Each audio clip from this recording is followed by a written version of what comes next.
Hey there, welcome to our Venn Negotiation channel. I'm Christine McKay, CEO of Venn Negotiation and an expert business negotiator for a really long time now. Today, I want to talk about a special type of negotiation called collective bargaining. Now, some of you may be very familiar with this type of negotiation. So collective bargaining was a term that was coined in 1891 by a woman named Beatrice Webb. And Beatrice was one of the founding members of the study of industrial relations in industrial United Kingdom. And so the term came as a result of decades of unionization and how unions came together or a group of employees came together under one union, elected leadership, and that leadership represented the union members in negotiating with employers with respect to wages, job security, safety issues, etc. And so it's a term that has stayed around for a long time now, and we're seeing it unfold today in relationship to what's going on in Hollywood.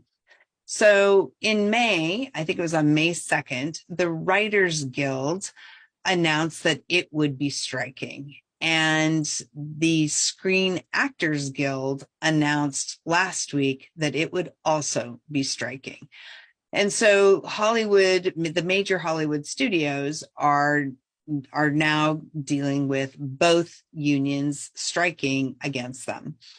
And, it's always very interesting to me because we don't often hear about the outcome of unions and management's negotiations because, quite frankly, most of them go fairly smoothly. They mostly go the way that most other negotiations go. They do their assessments, they figure out what is doable, what's not doable, they meet, they talk, they find a way to make it work, and they make it work.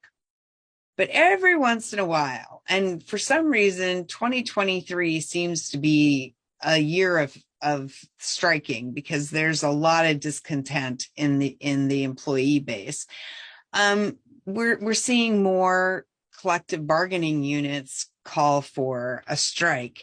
And the biggest reason for a union to strike is so that they can take their argument from the back rooms of the meetings to us, the public. They can negotiate through public opinion. Now, early this year, we in Los Angeles had a huge strike here that was with our school workers, the union that represents cafeteria workers and school bus drivers and teachers' assistants, and that group of people, most of whom were making under poverty level in income, and they went on strike. And let me tell you, public opinion swelled and supported them. And less than a week later, they got everything they wanted out of their bargaining agreement. So that was an example of it really being effective when they took it to the court of public opinion, so to speak.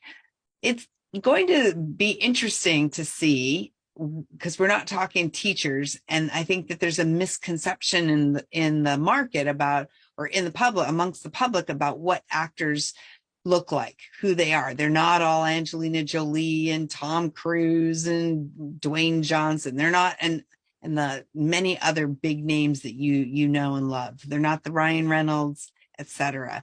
They're the Jane Smith and the John Doe, and they are everyday people many of whom are holding down multiple jobs in order to be able to pay their bills and make ends meet. And so these two unions, the Writers Guild and the Screen Actors Guild, represent all of that body of employees, the ones who are making big money and the ones who are making very little money. And some of the issues that they're facing or they're talking about has to do with the role of technology in the distribution of films, as well as the role of AI. But we've now hit that point where this has now been brought to the court of public opinion. And that's what striking does, is it escalates and elevates visibility of the disagreement to the rest of us so that we can weigh in. So Fran Drescher went very public. She is the president of SAG-AFTRA. She went very public, claiming that the companies, the studios were not negotiating in good faith, that they weren't listening to the core issues.